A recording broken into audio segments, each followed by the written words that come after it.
ஆகாஷ்வாணி மாநில செய்திப் பிரிவு வழங்கும் செய்திச் சுடர். வணக்கம் நேயர்களே. இன்றைய செய்திச் சுடர் நிகழ்ச்சியில் பிரதமர் திரு நரேந்திர மோடி தலைமையிலான மத்திய அரசின் 12 ஆண்டு சாதனைகள் குறித்து மூத்த பத்திரிகையாளர் திரு வெங்கடேஷ் பங்கேற்ற நிகழ்ச்சியின் நிறைவு பாகத்தை கேட்கலாம். விவசாயத்துறையை பொறுத்த வரைக்கும் பார்த்தீங்கன்னா, வேளாண் துறை வளர்ச்சிக்காக நிறைய திட்டங்கள் செயல்படுத்தியிருக்காங்க. குறிப்பாக விவசாயிகள் நலனுக்காக பிரதமரின் வருவாய் ஆதரவு திட்டம், இதெல்லாம் நீங்கள் எப்படி பார்க்குறீங்க சார்? மிக முக்கியமான ஒரு விஷயம் என்னன்னாங்க, ஃபர்ஸ்ட் அவங்களுக்கு 6000 ரூபா வருஷம் கொடுக்கறதுங்கிறது ஒரு மிக முக்கியமான ஒரு தேவை. அந்த திட்டத்தின் வாயிலாக அவர்களுக்கு தேவைப்படக்கூடிய நிதி ஆதாரத்தை உருவாக்கி தருகிறார்கள். இன்னொரு வகையில் என்னன்னா, மிகப்பெரிய அளவில் வர்த்தகத்தை மேம்படுத்துவதற்கு தேவைப்படக்கூடிய சந்தைகளை உருவாக்கி தராங்க. படிப்படியாக நீங்கள் வெளிநாட்டுக்கு சந்தையானாலும் சரி, உள்நாட்டில் இருக்கக்கூடிய சந்தையானாலும் சரி, இந்த சந்தைகளை முறைப்படுத்துவது என்பது ஒரு மிக முக்கியமான ஒரு வேலையாக அரசாங்கம் செய்திருக்கிறது. பல இடங்களில் இந்த மண்டி சிஸ்டம் எல்லாம் இருக்கக்கூடிய சூழ்நிலையில் நாம படிப்படியாக அந்த இடத்துல விவசாயிகளுக்கு போய் சேர வேண்டிய உரிய பலன்கள் என்னவோ அவர்கள் பொருளை உற்பத்தி செய்வது, அதற்கான வணிகத்தின் மூலமாக பெறுவதற்கான வாய்ப்பை ஏற்படுத்துகிறார்கள். இன்னொரு பக்கம் கணிசமான கூட்டுறவு வங்கியின் வாயிலாகவும் சரி, தேசிய வங்கியின் வாயிலாகவும் சரி, ஏராளமான இந்த கடன்களை கொடுத்து அந்த விவசாயிகளை காப்பாற்றுகிறார்கள். அவர்களுக்கு தேவையான வசதிகளை பண்ணுகிறார்கள். உரம் இதெல்லாம் கூட கொடுக்குறாங்க. அது ஒரு பகுதி. இன்னொரு பகுதி என்னன்னா, அதற்கான காப்பீட்டை உருவாக்கி தருகிறார்கள். அப்ப நீங்க பயிர் காப்பீடு என்பது ஒரு மிக முக்கியமான ஒரு விஷயமாக இருக்கிறது. அதுலேயும் கணிசமான அளவில் அரசாங்கத்தினுடைய மானியங்கள் இருக்கின்றன. அப்போ என்ன ஆகுதுன்னா, ஒருவேளை விவசாயம் நல்லபடியாக வளர்ந்து அவர்களால் லாபம் சம்பாதிக்க முடியும்னா அதுக்கான தேவைப்படக்கூடிய குறைந்தபட்ச ஆதரவு விலையும் வழங்கி அவர்களை காப்பாற்றுகிறார்கள். அதே மாதிரி விவசாயமே முடிந்து விட்டது என்றாலும் அந்த இடத்துல பாதுகாப்பு தரக்கூடிய காப்பீட்டையும் உருவாக்கி தந்திருக்கிறார். அப்போ ஒரு 360 டிகிரிஸ்ல நாம விவசாயத்தினுடைய அத்தனை கோணங்களிலும் என்ன விதமான நல்லது நடந்தால் அதற்கான ஒரு பலன் அவளுக்கு கிடைக்க வேண்டும். ரொம்ப மோசமான சூழ்நிலை ஏற்பட்டால் அல்லது போதுமான விலை கிடைக்கவில்லை என்றால் அதற்கான ஒரு வசதி வாய்ப்பு ஏற்படுத்தி தரப்படும். கடந்த 10 ஆண்டுகளில் பல மழைகளை நாம் பல பகுதிகளில் நாம் பார்த்து விட்டோம், பல பாதிப்புகளை பார்த்து விட்டோம். அதை எல்லாமும் விவசாயிகளையும் கைதூக்கி விடுவதற்கும் மீட்பதற்கும் தேவையான ஒரு நிதி ஆதாரங்களை உருவாக்கி கொடுத்து நம்ம அவர்களை மீட்பதற்கான எல்லா வாய்ப்புகளையும் அரசாங்கம் உருவாக்கி கொடுத்து கொண்டே இருந்திருக்கிறது. அப்போ அவர்கள் நாட்டினுடைய வளர்ச்சியினுடைய மிக முக்கியமான ஒரு பங்களிப்பாளர்களாக இருக்கிறார்கள். அவர்களை நிச்சயமாக நாம உள்ளங்கையில் வைத்து தாங்க வேண்டியது அவசியம் என்பது நன்றாக தெரிகிறது. அதனால 6000 ரூபா சப்போர்ட்டாகத்தான் நாம பார்க்கணும். அதே சமயத்தில் அவர்கள் இயல்பாக தங்களுடைய நிலத்தில் என்ன விதமான பயிர்களை வைத்து என்ன விதமான முன்னேற்றங்களை ஏற்படுத்தி தர முடியும் என்பதையும் அவர்கள் பார்த்து கொண்டே இருக்கிறார்கள். அதுதான் மத்திய அரசாங்கம் செய்யக்கூடிய மிகப்பெரிய உதவியாக நாம தெரிந்து கொள்ளலாம். நிச்சயமா சார். உழவு, தொழில், டிஜிட்டல், இந்த மாதிரி நிறைய முன்னேற்றங்களை நம்ம பேசிட்டு இருக்கோம். நாட்டு மக்களுடைய ஆரோக்கியத்திற்காக நிறைய திட்டங்களை அரசு செயல்பட்டு வந்திருக்காங்க. அந்த வகையில பாத்தீங்கன்னா, ஆயுஷ்மான் பாரத் சுகாதார இயக்கம் சொல்லலாம்னு நினைக்கிறேன். அதை பற்றி சொல்லுங்க சார். சுகாதாரம்னு வரும்போது நான் ரொம்ப முக்கியமாக கருதக்கூடியது ஒன்று உஜ்வாலா திட்டம். குறிப்பாக நீங்கள் பார்த்தீங்கன்னா, கிராமப்புற பெண்களுக்கு கேஸ் அடுப்பு கொடுக்கறதுங்கிறது சுகாதாரம் ரொம்ப முக்கியம். மரத்தினால் எரிச்சு செய்யக்கூடிய புகை என்பது ஒரு பெரிய பாதிப்பு. அப்போ அதை எப்படி நம்ம மீட்டெடுக்க முடியும் என்ற திட்டம் போது தான் இலவசமான கேஸ்களும் கொடுக்கறது அப்படிங்கிற திட்டங்கள் அங்கே ஆரம்பிக்குது. அதுவும் குறிப்பாக பெண் சுகாதாரத்திற்கான ஒரு மிக முக்கியமான பகுதி டாய்லெட் கட்டி கொடுக்கறது. இது தேசிய அளவில் மிகப்பெரிய வெற்றிகரமான திட்டமாக இன்னைக்கு இருக்கு. அதுவும் குறிப்பாக குடும்பத்தில் இருக்கக்கூடிய பெண்களுக்கு தான் அது ஒரு பெரிய சௌரியத்தை ஏற்படுத்தி கொடுக்கக்கூடிய. இன்றைக்கு படிப்படியாக வளர்ந்து வந்திருக்கின்றன, தேவையான வசதிகள் வந்திருக்கின்றன, அதுவும் பெண்களுக்கான வசதிகள் வந்திருக்கின்றன என்பது ரொம்ப முக்கியமானது. இது ஆரோக்கியத்தினுடைய இன்னொரு அம்சம். பெண்களுக்கான கல்வியில் மிகப்பெரிய மாற்றங்களை இன்னைக்கு கொண்டு வந்திருக்கிறாங்க. அவருக்கு தேவையான சானிட்டரி பேட்ஸ்லேருந்து ஆரம்பித்து என்னென்ன வசதிகள் எல்லாம் நீங்கள் பள்ளிகளுக்கு பண்ணி கொடுக்க முடியுமோ அந்த பள்ளிகளுக்கு பண்ணி கொடுக்குறாங்க. கல்விக்கு பண்ணி கொடுக்குறாங்க, அவங்களுடைய சுகாதாரத்துக்கு பண்ணி கொடுக்குறாங்க, உணவுக்கு பண்ணி கொடுக்குறாங்க. அதே மாதிரி இப்போ அவங்களுடைய மேற்கல்வி படிக்க போகிறாங்க, சொந்தமாக அவங்க தங்களுடைய வாழ்க்கையை அமைத்துக்கொள்ள விரும்புகிறார்கள் என்றால் அதற்கான நிதி உதவிகளையும் வங்கிகள் வாயிலாக இன்னைக்கு கடன்கள் கிடைத்து அவங்க செய்வதற்கான ஒரு சூழ்நிலை இருக்கு. அது சேமிப்பு. இப்ப குறிப்பா அதே மாதிரி மருத்துவ கட்டமைப்பு உருவாக்கி இருக்கிறாங்க. பெண்களுக்கான மருத்துவ கட்டமைப்பு தான் இன்னைக்கு ரொம்ப வலுவாக இன்னைக்கு உருவாக்கி. தாய்சேய் நலம் என்பது அரசாங்கத்தினுடைய மிக முக்கியமான ஒரு துறையாக இருக்கிறது. அதுல நீங்க இந்தியாவில் பார்த்தீங்கன்னா, பெண் குழந்தைகள் இறப்பு விகிதமே குறைவாகி இருக்கிறது என்பது ஒரு மிக முக்கியமான ஒரு புள்ளி வரும். 1000 ஆண் குழந்தைகளுக்கு எத்தனை பெண் குழந்தைகள் என்ற விவரம் எல்லாம் பார்க்கும்போது 12 ஆண்டுகளில் இந்த புள்ளி விவரங்கள் அவ்வளவு மகத்தான ஒரு சாதனையை தெரிவிக்கின்றன. நாம கணிசமாக பெண் குழந்தைகளின் இறப்பை நாம் வந்து தடுத்திருக்கிறோம். அதே மாதிரி ஆணுக்கு பெண் இருக்கக்கூடிய விகிதாச்சாரத்தை அதிகப்படுத்தி இருக்கிறோம். இப்போ இதெல்லாம் வந்து என்னன்னா இந்தியாவில் ஏற்பட்டிருக்கக்கூடிய சுகாதார கட்டமைப்பினால் ஏற்பட்டிருக்கக்கூடிய முன்னேற்றங்கள். இந்தியாவில் எண்ணற்ற புதிய மருத்துவமனைகளை வந்து அரசாங்கம் ஏற்படுத்தி இருக்கிறது. எய்ம்ஸ் மருத்துவமனைகள் சிறந்த உயர்தரமான மருத்துவ சிகிச்சைகள் கிடைப்பதற்கான மருத்துவமனைகளை வந்து அதிகப்படுத்தி இருக்கிறது.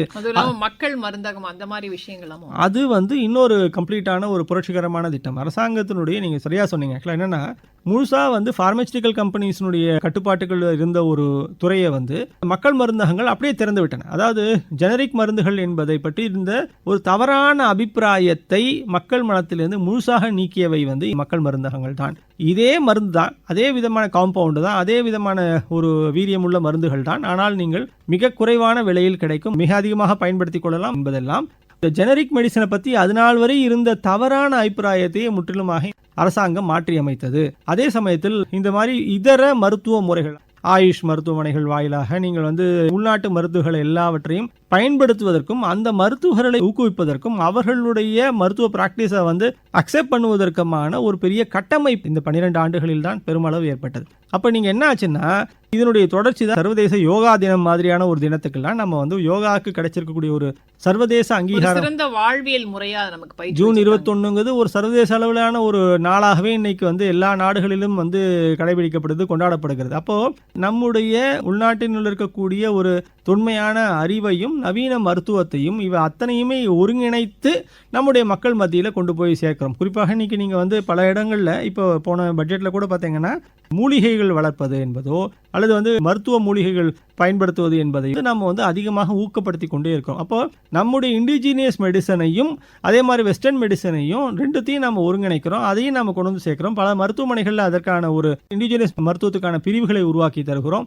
இது எல்லாமே வந்து நம்ம ஒரு திறந்த மனதோடு நாம் வந்து எப்படி கட்டமைப்பை மேம்படுத்துகிறோம், இங்கே இருக்கிற பயனாளிகளுக்கு உரிய ஒரு பலனை கொண்டு போய் சேர்க்க வேண்டும் என்ற நோக்கில் தான் இதெல்லாம் சேர்ந்திருக்கிறோம். பெண்கள், குழந்தைகள், அவர்களுக்கு தேவைப்படக்கூடிய சுகாதாரம், அவர்களுக்கு தேவைப்படக்கூடிய மருத்துவ வசதிகள், இது எல்லாவற்றையுமே ஒருங்கிணைத்து தான் இன்னைக்கு நாம எல்லாம் சேர்ந்திருக்கிறோம். இன்னைக்கு மூத்த குடிமக்களுக்கான சுகாதார காப்பீட்டு திட்டமும் வந்திருக்கீங்க சார்.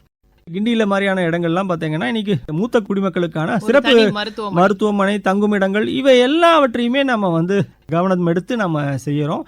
அப்போ இது வந்து ஒவ்வொரு செக்டாராக நாம பார்த்து செய்யறோம். குறிப்பாக மீனவர்களா, சரி ரைட்டு, ஒவ்வொரு காலகட்டத்திலையும் ஒவ்வொரு குறிப்பிட்ட பகுதியினரையும் நம்ம கவனத்தில் எடுத்துக்கொண்டு அவர்களில் இருக்கக்கூடிய பெண்கள், அவர்கள் இருக்கக்கூடிய சிறுவர்கள், அவர்கள் இருக்கக்கூடிய முதியோர், இவங்க எல்லாரையும் எப்படி ஒருங்கிணைக்க முடியும், எந்த திட்டத்தின் வாயிலாக இவர்களுக்கு பயனை கொண்டு போய் சேர்க்க முடியும் என்றெல்லாம் வந்து மிக விரிவான ஒரு திட்டம் அல்லது திட்டத்திற்குள்ள இருக்கக்கூடிய வசதிகள், இது எல்லாவற்றையும் நாம் வந்து கொண்டு வந்து சேர்க்கிறோம். அப்போ என்ன நடக்குதுன்னா, நாம இந்த பிரச்சனையை நாம சந்திக்கிறோமா, ரைட்டு, இந்த பிரச்சனைக்கு வந்து என்ன தீர்வு, இது எந்த ஒரு துறையினுடைய ஒரு கண்காணிப்பில் கீழே கொண்டு வர முடியும், அதற்கு என்ன விதமான வசதிகளை செய்ய முடியும், அதற்கான நிதி ஒதுக்கீடு எவ்வளவு தேவைப்படும், அதுல என்ன விதமான இலக்குகள் நிர்ணயிக்கப்படும். இப்போ இதுல முக்கியமான ஒரு அரசாங்கத்தினுடைய 12 ஆண்டு கால சாதனை என்று பேசும்போது ஒரு குறிப்பிட்ட விஷயம் என்றால் இலக்குகளை நோக்கிய முன்னேற்றம் என்பதுதான் மிக முக்கியம். அதாவது ஒவ்வொரு இலக்கு, நான் இன்றைக்கு ஒரு 2 கோடி பேருக்கு இதை கொண்டு போய் சேர்த்து விட்டேனா, அந்த குறிப்பிட்ட காலகட்டத்தில் சேர்த்து விட்டேன், அந்த 2 கோடியை அடுத்ததாக 4 கோடியாக ஆக்குவேன், 4 கோடியை 8 கோடியாக ஆக்குவேன்.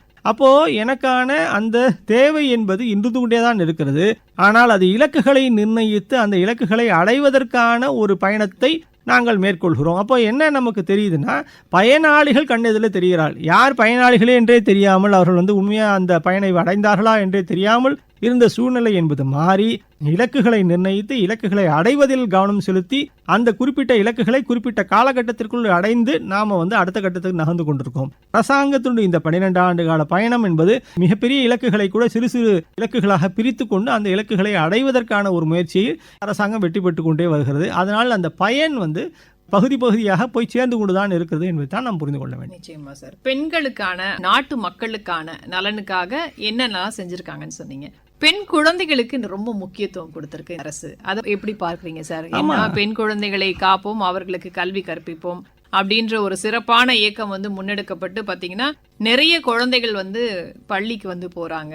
அவங்களுக்கான ஒரு எதிர்காலம் வந்து சிறப்பா அமையறதுக்கான எல்லா வழிமுறைகளையும் அரசு எடுத்திருக்கு. இதை எப்படி பார்க்குறீங்க? பேட்டி பச்சாவ் பேட்டி படாவ் அப்படிங்கிறது தான் அந்த திட்டத்தினுடைய ஒரு இலக்கு, தலைப்பு எல்லாமே.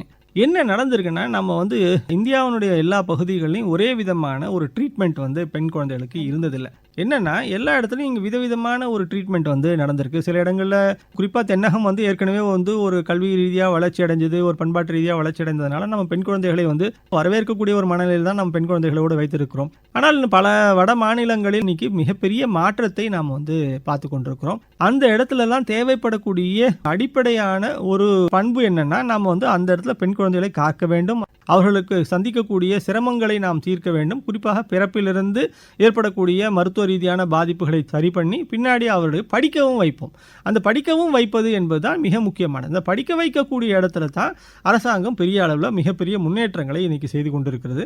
பெண் கல்வி என்பது ஒரு சமுதாயத்தினுடைய மிகப்பெரிய வளர்ச்சிக்கு அடித்தளமான அம்சம். நாளைய தலைமுறை பெண்களில் பல பேர் வந்து முன்னாடி காலகட்டத்திலாம் பார்த்தீங்கன்னா வகுப்புக்கே போகாதவங்க இருந்திருப்பாங்க. ஆனால் இன்னைக்கெல்லாம் பார்த்தீங்கன்னா ஒரு குறைந்தபட்ச கல்வி தகுதியாவது 10ஆம் வகுப்பு 12ஆம் வகுப்பாவது கண்டிப்பாக படித்திருக்கணும், அல்லது குறைஞ்சபட்சம் நீங்கள் வந்து கல்லூரிக்காவது அவங்க போயிருக்கணும் அப்படிங்கிற அளவுக்கு அவர்களுடைய ஒரு கல்வி தரத்தினை சராசரியாகவே முன்னேற்றி கொண்டிருக்கிறார். அதாவது பல்வேறு பகுதிகளில் ஒவ்வொரு மாநிலமும் வேறுபட்ட ஒரு எண்ணிக்கையை காண்பித்தாலும் நீங்கள் பார்த்தீங்கன்னா இலக்குகள் எப்படி இருக்குன்னு குறைஞ்சபட்சம் அவங்க வந்து மிடில் ஸ்கூலை தொட்டிருக்கணும். பல மாநிலங்களில் இன்னும் மிடில் ஸ்கூலே தொடலை, பல மாநிலங்கள் ஹையர் செகண்டரியே தொடலை. இவங்க எல்லாரினுடைய எண்ணிக்கையும் நம்ம உயர்த்தி கொண்டே இருக்கிறோம். இப்போ நீங்கள் தேசிய அளவில் பார்த்தீங்கன்னா சமீபத்தில் புள்ளிவரெலாம் படித்த போதெல்லாம் கிட்டத்தட்ட நீங்கள் வட மாநிலங்கள்லாம் பெண் கல்வியில் கிட்டத்தட்ட 68% அளவுக்கு நம்ம வந்து ஒரு முன்னேற்றத்தை அடைந்திருக்கிறோம். அதாவது கல்லூரி வரைக்கும் போகக்கூடிய மாணவிகளுடைய எண்ணிக்கை, இது தேசிய புள்ளிவரங்கள். அப்படி பார்க்கும்போதெல்லாம் நம்ம வந்து ஆச்சரியப்படுறோம். அப்படின்னா நம்ம படிப்படியாக அவருடைய கல்விக்கு முக்கியத்துவம் கொடுக்குறோம், அவருடைய ஆரோக்கியத்துக்கு முக்கியத்துவம் கொடுக்குறோம், அவருடைய வாழ்க்கைக்கு முக்கியத்துவம் கொடுக்குறோம் என்பதெல்லாம்